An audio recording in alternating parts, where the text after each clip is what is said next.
これカメラ一つしかついてないのになんで上から見れんの？さすがハイスペック。画面の反応めっちゃいい。音もかなり細かいところまでいじれますね。もうこのナビ、何でもできる。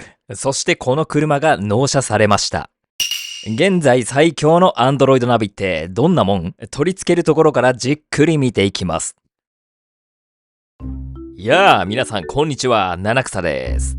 今日は車に固定するタイプのナビ、その中でも Android ナビを紹介していきたいと思います。こちら、アトトから出ている S8 ウルトラプラスというモデルです。こちらがナビ本体なんですが、それにプラスして、こちらがバックカメラとなっております。ナビと連動してギアをバックに入れた際にナビで後方が見れるカメラです。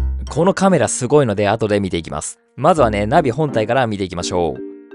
モデルは S8 ウルトラプラスです。メモリが 6GB でストレージが 128GB あります。早速開けていきましょう。まさに今話題の次世代ナビ。Android OS が搭載されているナビで、これね、結構究極だと思いました。七草は自分で固定タイプのカーナビを取り付けたことがありません。少しその辺不安ですが、まあなんとかできるでしょうということで、素人なりに頑張って取り付けてみましたので、よかったら最後まで見てってください。画面は 10.1 インチ。めちゃくちゃでかい。これ 2D のサイズなんですね。この本体の灰色の部分の高さのことですね。なので 2D のナビが入る車であれば取り付け可能ですが、1D しか入らない車のタイプだったら取り付けができません。あれ？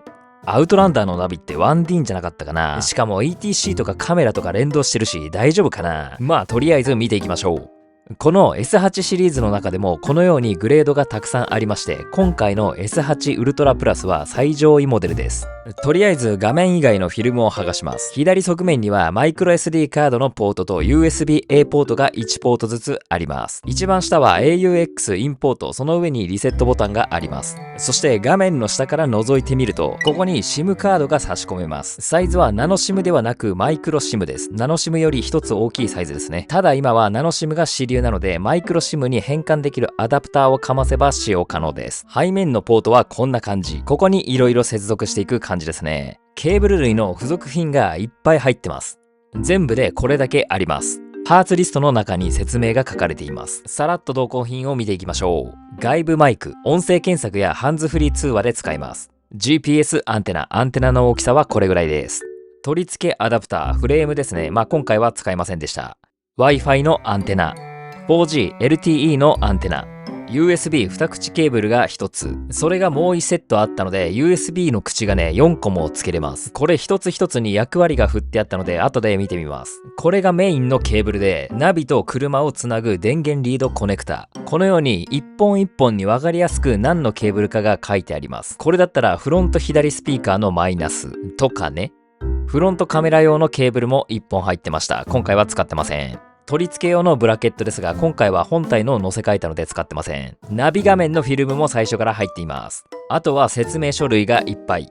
ナビ本体の付属品はこれで全てです。次、バックカメラ行きましょう。この専用バックカメラはかなり広角で映せるので見やすいですし、さらにアウトランダーと同じように車を上から見たような図で見ることもできるんですよ。バックカメラですが、説明書が1枚と、こちらがバックカメラ本体。ここに両面テープをくっつけて設置するみたいですね。端子は赤黄色のやつ。両面テープも付属しています。で、これがナビまで引っ張るケーブルですね。なんか赤黄の端子の他に赤ピンク黒のケーブルの切れ端みたいなのもある。なんか難しそう。あとは説明書です。そしてこの白黒のマット、なんかめちゃくちゃでかいマットがあります。これはバックカメラの調整や設定で必要です。後でやってみよう。あとは車とナビをつなげるためのオーディオナビゲーション取り付けキットというものがあります。これは別途購入しました。これがあれば車から出ているケーブルとナビからのケーブルの間にこのケーブルをカプラーでかませば配線が楽ちんですよというケーブルです。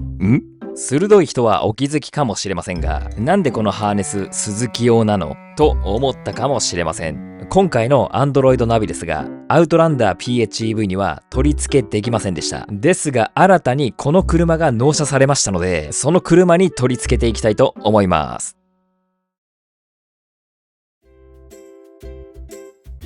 はい、ということで新たに納車された車がこちら。三菱ミニキャブバン。こちらの車もやっと納車されましたので、ようやくこのナビが取り付けられるという状況です。軽バンって荷室がめちゃくちゃ広くて、結構ね、やりたいことが色々できるんですよ。アウトランダーを乗った後にミニキャブバンを乗ると、坂道登れなかったり、おもちゃみたいにしか感じませんが、なんかこのどんくささがいいんですよね。今回、アウトランダー PHEV にこのナビを取り付けることができなかったので、ミニキャブバンに装着していきたいと思います。三菱のミニキャブバンは、スズキのエブリーがベースなので、オーディオハーネスはスズキ用のものを使います。配線のイメージですが、これがまずね、本体に付属しているケーブルです。そのケーブルの先に先ほど別途購入したスズキ社用のオーディオハーネスを接続していきます。そしてこの水色の端子の先は車側からも同じ水色の端子がありますので、そこに接続するだけ。他にも接続するケーブルはありますが、ベースはこれですね。基本的には同じケーブルの色と同じケーブルの名前が書いてあることを確認して、同じもの同士を接続していくイメージです。今繋いでいるのはリアスピーカーの左のプラスです。スピーカーだけでもフロントに右左、リアにも右左、それに1本ずつそれぞれにプラスマイナスがありますので、スピーカーだけでも8本接続する必要があります。もともとギボシ端子になっていますので、接続は楽ちんです。そしたらこのケーブルを本体に接続します。接続箇所はここ。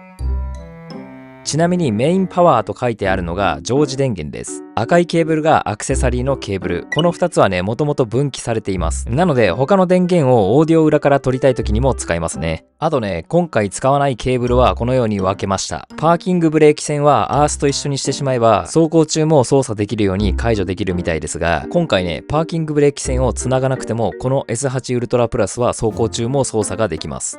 黒いアース線はボディの横に接続しています。はい。このように一通りケーブル同士をつなげました。こちらの右側のケーブルがナビに付属していたケーブルで、こちらの左側のケーブルが別途購入したケーブルです。あとね、バックカメラです。一旦イメージとしてこちらも接続してみましょう。まずはリアカメラからナビまで引っ張っていくために黄色と赤のケーブルをつなげます。バックカメラからナビまでケーブルを引っ張りまして、ナビ側はここに RC インポートがありますので、ここに黄色を接続します。そしたらこの黄色のコネクターからピンクと赤の切れ端みたいなケーブルが出ています。これね、説明書を見たら、ピンクのケーブルはバックカメラ連動ケーブルで、バックにギアを入れた際にナビ画面にバックカメラを映すためのケーブルみたいです。なので、大元のピンクの線とバックカメラケーブルから伸びているピンクの線をつなげます。で、ピンク同士ケーブルをつなげたら、その先をこのコネクターの紫色のケーブル、S バックと書いてありますね。これに接続します。こういうイメージですね。で、大元のピンクのケーブルにこの左側の切れ端のピンクのケーブルをどうやってつなげるかといったら、やり方はいろいろあるんですが、今回はこちらを使います。エレクトロタップですね。今回は A 門の配線コネクターを使います。しっかり挟むだけで配線を分岐できるコネクターですね。配線を通すところが2箇所あるんですが、このようにね、片方側が行き止まりになってます。こちらに追加したいケーブルを挟みます。そしたら、プライヤーで完全に締め込みます。しっかり締め込むことによって、ケーブルの中の金属とコネクターの金属部分が接続されます。もう片方側はこのように貫通させるような形で挟み込むだけです。挟むだけで簡単に分岐できる。これは楽ちんですね。はい。これで2本だったピンクのケーブルが1本にまとまって、その先を紫の S バックにつなげれば OK です。はい。もう一つですね。バックカメラから出ている赤い線。こちらも大元のアクセサリーケーブルと分岐させていきます。なんかある情報によると、バックカメラケーブルから来ているピンクのケーブルは接続しなくても映るかもしれないみたいです。はい。こんな感じでアクセサリーケーブル、赤のケーブルも同じように分岐させました。実際に設置する際はディスプレイを先に取ってから設置します。ネジ3本で外れます。はい。残りの配線のイメージです。基本的には刺さるところに刺していくだけ。GPS がここ。外部マイクはここ。USB1 はここ。電話リンクと外部記憶装置の USB が USB1 側ですね。USB2 がここ。急速充電と外部記憶装置が USB2 側です。フロントカメラはここ。Wi-Fi のアンテナは一番左のここですね。4G LTE アンテナはこの赤いのを外したところに接続します。あと車から出ている FM ラジオアンテナはここに挿します。あとね、最初からついてるねじりっこは全て外しましょう。これね、中に針金が入ってるんでね、何かのタイミングでショートしないようにしておきます。マジックテープで留めておきます。配線はこんな感じです。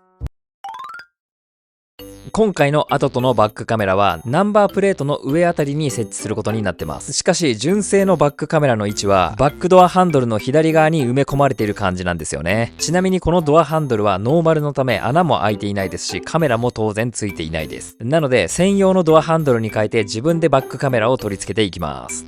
はい、ディーラーオプションはこのバックドアハンドルのみ頼みました。このドアハンドルを頼むとボディ同色が選べます。このハンドルはここにバックカメラ用の穴が開いています。純正バックカメラはこの位置なんですね。なのでこの位置にどうにかしてアトトのバックカメラを取り付けていきたいと思います。アトトのカメラのサイズでも入りそうです。ゴムパッキンを取り付けます。このプレートは別途購入したカメラを取り付けるためのプレートですね。他にもバックカメラ取り付け用のマウントキットっていうのがあるんですが、物の割には高いですし、このカメラのサイズが入るかもわからなかったので、単純なプレートにしました。フリマサイトで1000円以下で買えます。角度を決めたらプレートに両面テープでくっつけます。ケーブルは下の切れ目から逃がして、こんな感じで取り付けていこうと思います。カメラは入りそうですね。ただ外枠に若干の隙間があります。この隙間から雨や水が入ってこないように埋めたいんですよね。ということで今回はスポンジテープをカメラの周りにぐるっと巻いて隙間を埋めることにしました。こんな感じで巻いていこうと思います。ちょっと幅が広すぎですね。はみ出ちゃう分だけ切り取ります。カメラの周りが防げればいいので大体で切ってます。カメラの縁から水が入らないように角もしっかりとくっつけていきます。結構このスポンジテープ優秀です。厚さもちょうどいいテープですね。はい、一周ぐるっとスポンジテープで巻いたら余った部分を切り落とします。これで完成です。いい感じに外枠を大きくできました。これで取り付けたらどうか。隙間もぴったり埋まってますね。完璧です。それじゃあバックカメラを取り付けていきましょう。はい、まずバックドアを開けた内側にこのようなものがありますので、ここをね、剥がしていきます。ピンをすべて取り外します。それにしてもミニキャブ版、バックドアを開けた際の屋根の長さが長くていいですね。アウトランダーはここ結構短いので、スノーボードに行って雪降ってる中着替えるとき結構大変なんですよ。まあそれはいいとして外していきますか。このようなピン外しを使います。これ軽くほじるだけで簡単に取れます。こんな感じで取れます。このピンがね、結構多いので全て取り外していきます。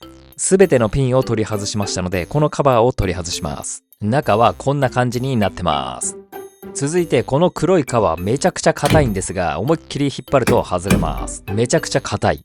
ここにクリップが2箇所ついてました。ノーマルのバックハンドルの裏にこのようなワイヤーがついているので、これを外します。これは手で簡単に外れます。受け側を外したら、この L 字の金属を外すだけで取れます。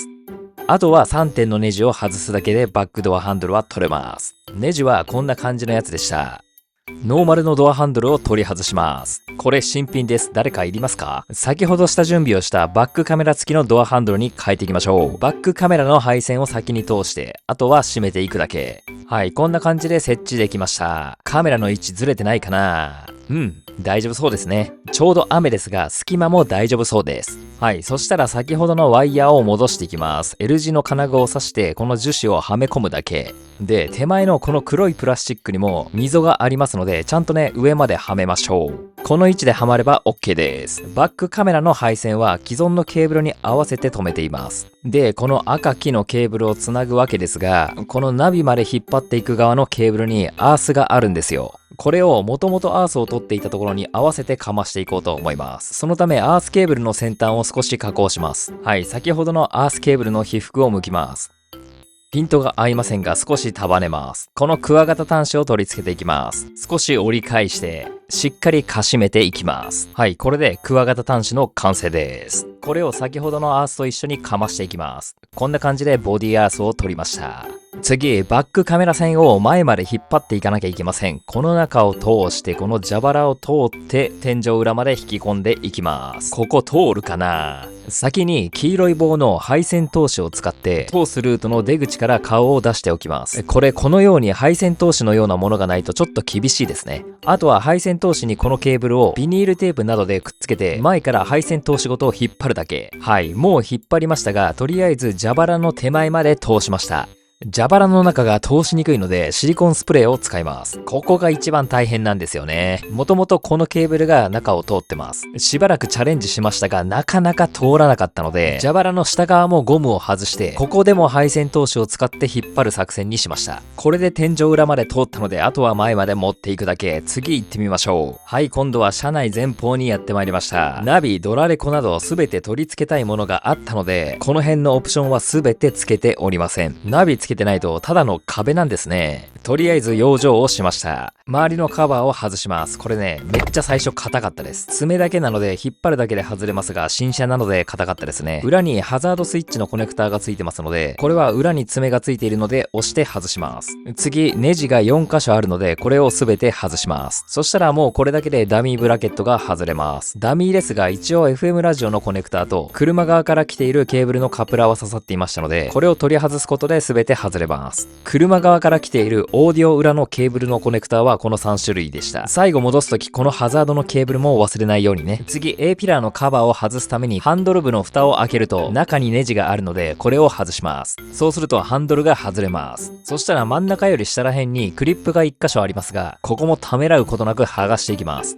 はい、外れましたが、一番下のこの爪のところがね、めっちゃ外しにくかった。ここは少し気合が必要です。ここから先は結構ね、本格的に配線をつなげていきますので、万が一ショートさせないためにも、車のバッテリーのマイナス端子を取り外しておきます。ミニキャブ版のバッテリーの位置はここにあります。黒いダイヤルを2箇所外して蓋を開けます。バッテリーのお出ましです。ナットを緩めて取り外していきます。ここのナットを緩めれば外れます。この後絶縁しておけばなおよし。次にメーターパネルを外していきます。ちょっとね、暗くなって画質が悪くなっちゃうんですが、これも最初めちゃくちゃ硬かったんですが、爪で止まっているだけなので、引っ張れば外れます。カバーが外れたらネジ2箇所を外します。メーターパネルの左右がクリップで止まっていますので、そこも外します。裏に1本コネクターが刺さっているので、これも外します。はい、現在こんな感じです。元々のダミーブラケットについていたこの横の部分を外して、後とのナビに付け替えます。先にケーブル類を通しましたが、Wi-Fi と 4G のアンテナはここに設置しました。本当はダッシュボード上の方がいいみたいですが、見えない位置に設置したかったので、ここにしました。あと4本の USB もここから出しました。はい。車からこのようなコネクターが出ています。ここで先ほどのカプラーを接続していきます。ただこの水色同士のコネクターを接続するだけなので簡単です。あともう一つ。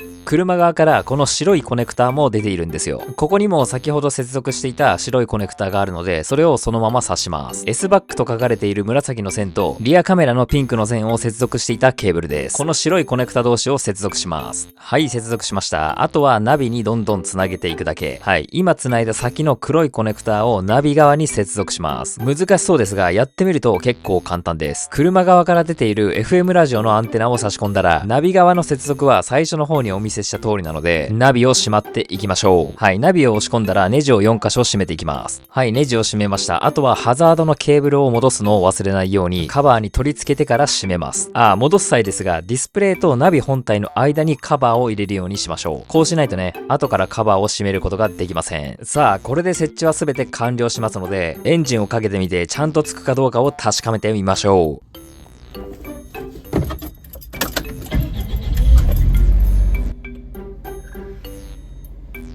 おお、ひとまずつきましたね。しかしまだ安心できません。問題はバックギアに入れた際に後ろのカメラが映るかどうかです。よーし、それじゃあやってみますよ。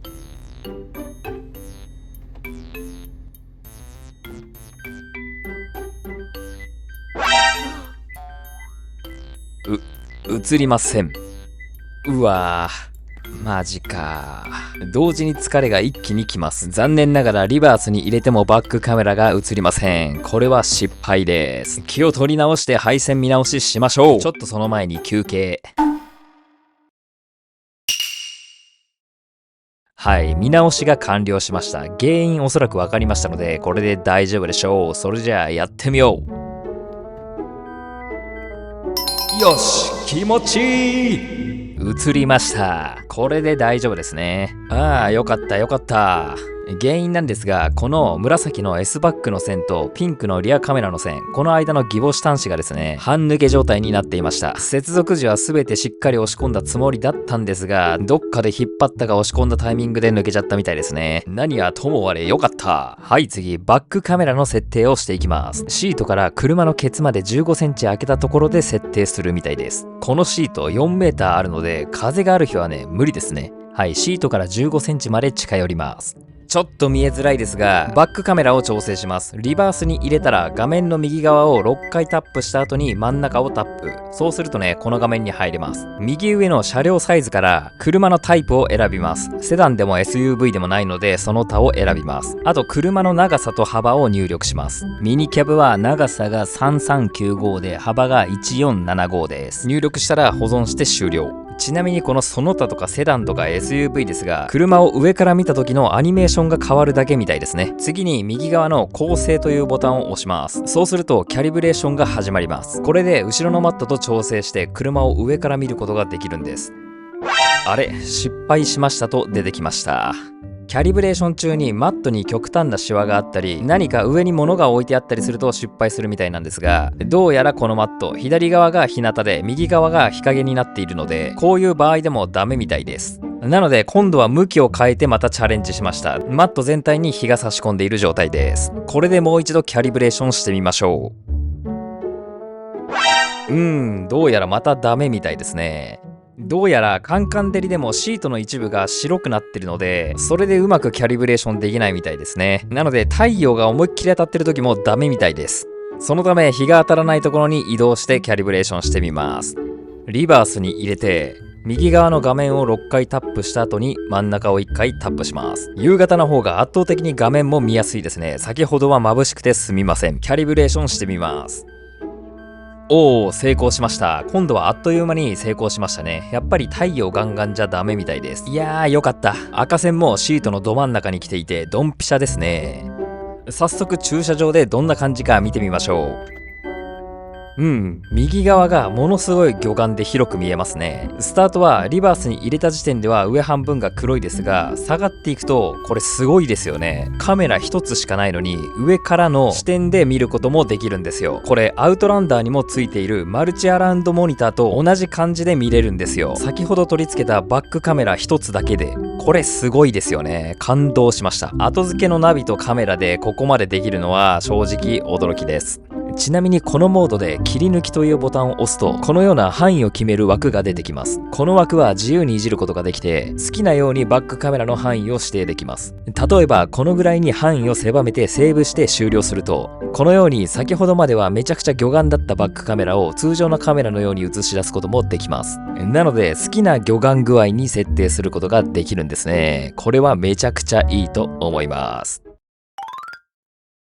ようやくですがナビの中身を見ていきましょう。付属されているフィルムも貼りました。反射して見にくいといけませんので夜に見ていきます。はい、夜になりました。配置とかね、もうある程度いじってしまったんですが、操作感とか機器の反応はこんな感じです。めっちゃヌルヌル動きますね。もっさりしている感じはなくて、非常に反応が早いです。S8 ウルトラプラスは全面タッチパネルじゃなくて、ちゃんと下にね、物理ボタンもあるんですよ。よく使うボタンが物理ボタンなのは個人的にすごく嬉しいです。一番左は電源ボタンと音消しボタン。長押しで画面を消すことができます。もう一度押せばまたつきます。その隣には音量ボタンがあって、真ん中には少し見えづらいですが、ジェスチャー機能のセンサーがあります。その次は早戻し早送りボタン、そしてホームボタンです。これが物理的なボタンになっています。次、画面左上のタッチパネルボタンです。一番左が一つ戻るボタン、次がホーム画面に戻るボタン、次がバックグラウンドで起動しているアプリを確認するボタン。ここから一つずつアプリを終了させることもできますし、下のゴミ箱ボタンで一気に消すこともできます。Android ナビの使用方法ですが、まずインターネットに接続しましょう。設定を押して一番上のダブルラン、ここを押します。そうすると、これ今 Wi-Fi の使用がオンになっていますが、最初はオフになっていると思うので、ここをオンにします。初回は対象の電波名をタップしてパスワードを入力しましょう。今回はこのようなポケット Wi-Fi で接続しています。他にもスマホからのテザリングや装備がある方は車内 Wi-Fi でも使えますし、今回は特に SIM カードを直接挿して通信できるモデルですので、インターネットへの接続方法は豊富です。接続できると Wi-Fi のマークが白くなります。これで OK。Android ナビは基本インターネットへの接続が必要ですが、ラジオはインターネット関係なく聞くことができます。このバンドで FM、AM を切り替えることができます。ただね、FM はよく聞こえるんですが、AM に切り替えるとすごいノイズが発生して聞こえづらいです。これ原因わかる方教えてください。場所の問題かな？なんかね、場所によるとよく聞こえる時があるんですよ。ちなみに FM で一つ、ベイ FM ってなってるチャンネルがあると思うんですが、これは最初はチャンネルの周波数しか書いていないので、名前を自分で付けました。なので、一つだけベイ FM ってなってます。後で全部のチャンネルに名前を付けていこうと思います。で、次、再生ボタンみたいなアプリ。これは内部に記録しておいたビデオファイルなどが見れるみたいです。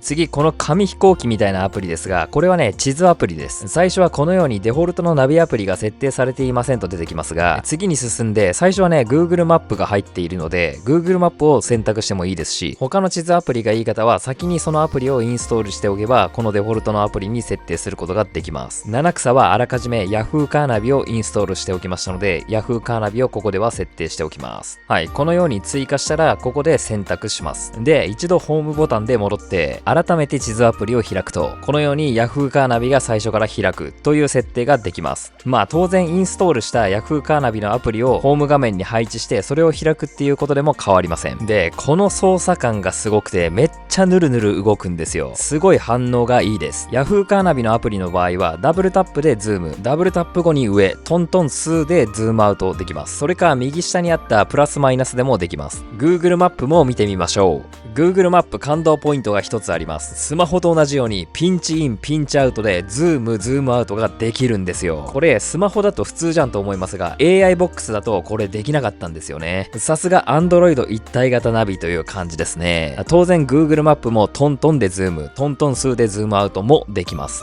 Google マップもめっちゃヌルヌルです。次、AUX ですが、これね、地デジチューナーをつなげばテレビも見ることができます。今回は何もつないでいないので映りません。ただし今回 Android ナビなんで、インターネット経由でテレビが見れるアプリがあるんですよ。これも何回か紹介、ちょっと待って。タヌキがいる。そこで説明聞いててくれたんか。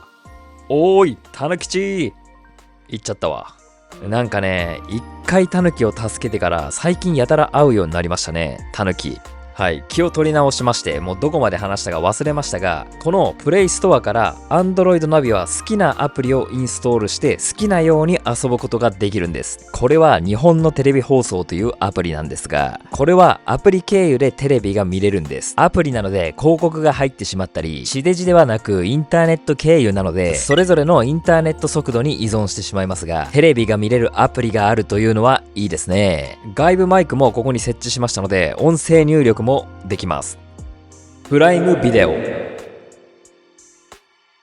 はい、もうこれはインストール済みですが、このように好きなアプリをインストールすることができます。音声検索もできますので楽ちんです。Android ナビなのでスマホと同じようにプライムビデオも見ることができます。もちろん Netflix や Hulu、Android スマホにインストールできるものは同じようにこのナビにインストールすることができます。一つ見てみましょう。プライムビデオがナビ画面で全画面で見れます。まるで映画館です。これは旅のお供にぴったりですね。しかも今回はナビ自体に Android OS が載っているので、インターネット環境さえあればこれ単体で見れてしまうというのが非常に素晴らしい。同乗者やお子様のためにもってこいのナビだと思います。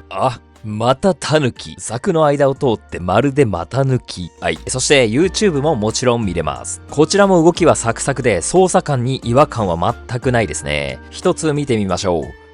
全画面もめちゃくちゃでかくて迫力がありますね。動画が滑らかに見れるかはそれぞれのインターネット速度に依存しますので、もしね動画が止まっちゃって全然見れないよっていう方は、この製品ではなくインターネットへ接続する装置側の見直しをお願いします。例を出すと、通信制限がかかってしまっているスマホでテザリングをしても全く動画は進みません。だいたい YouTube にしてもプライムビデオにしても何にしても動画が止まってしまったり画面がくるくる状態で進まなかったりするのは、インターネットへ接続する機器側の環境が問題であることが多いです。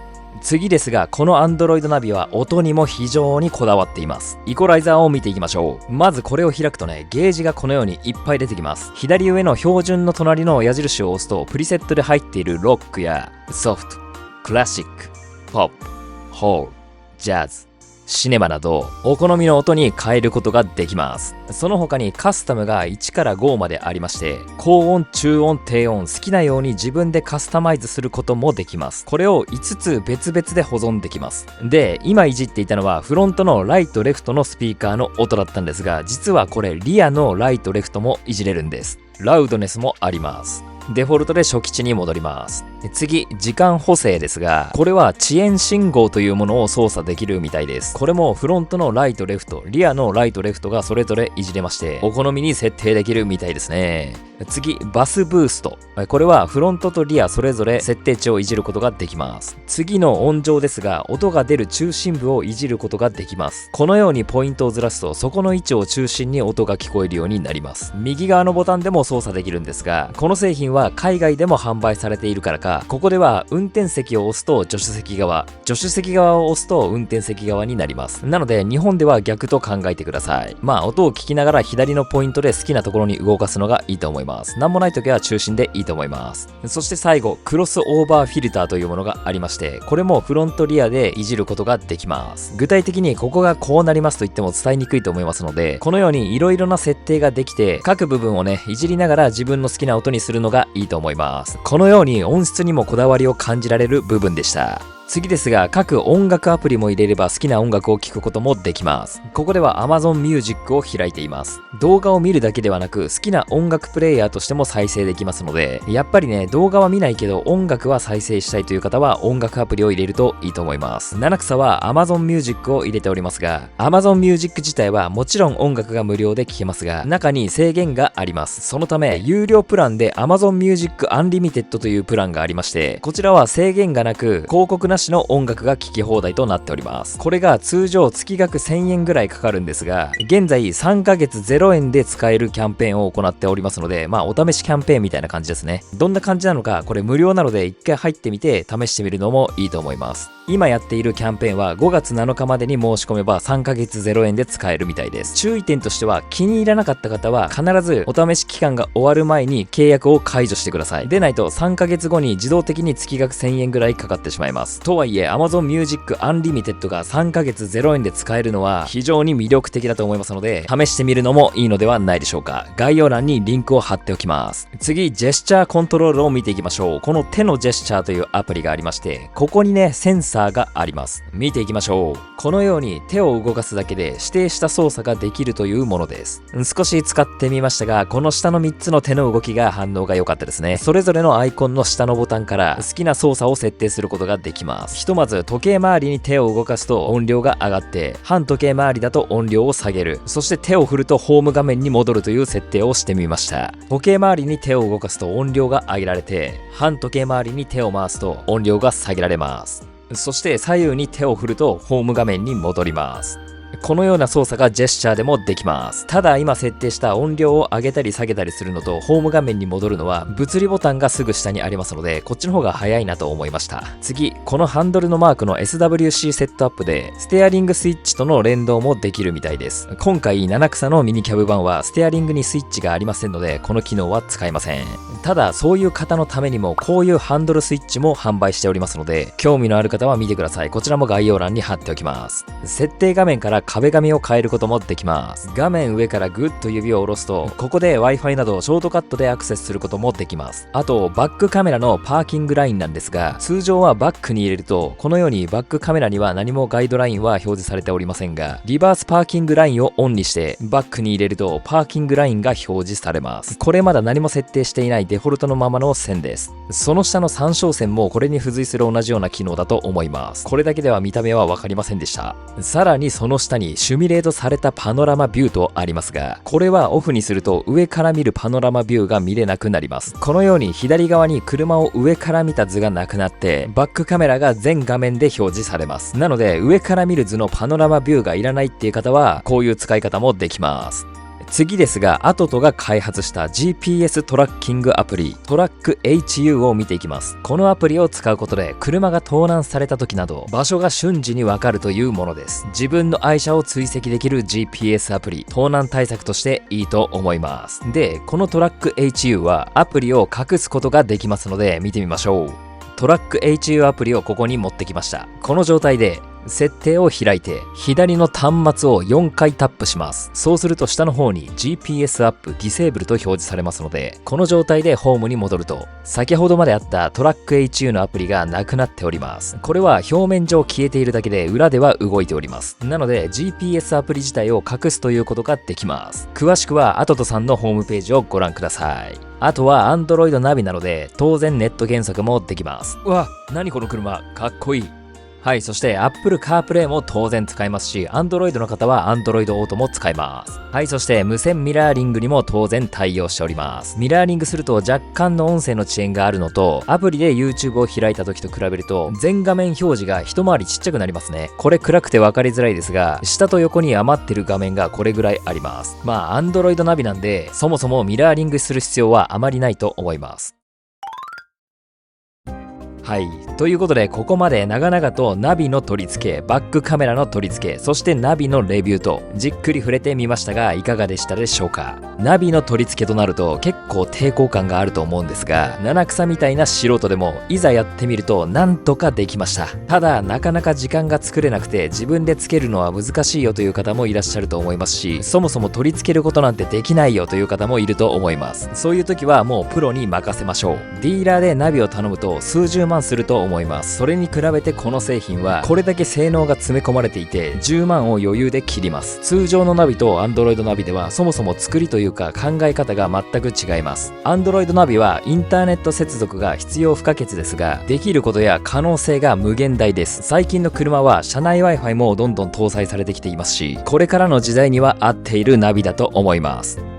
ということで今回はアトトのS8 ウルトラプラスという Android ナビについての動画でした。この製品が少しでも気になった方は概要欄にリンクを貼っておきますので、ぜひチェックしてみてください。今回三菱ミニキャブ版に取り付けて動画を撮りましたが、このチャンネルではアウトランダー PHEV に関する情報や車で使える便利なアイテムなどを紹介しております。今回ね、ミニキャブ版も納車されていろいろ遊んでいこうと思いますが、基本はアウトランダー PHEV の動画になると思います。もしよろしければこの動画の評価とチャンネル登録よろしくお願いします。今回も最後まで見ていただいてありがとうございました。それじゃあ今日はこの辺で。See you again!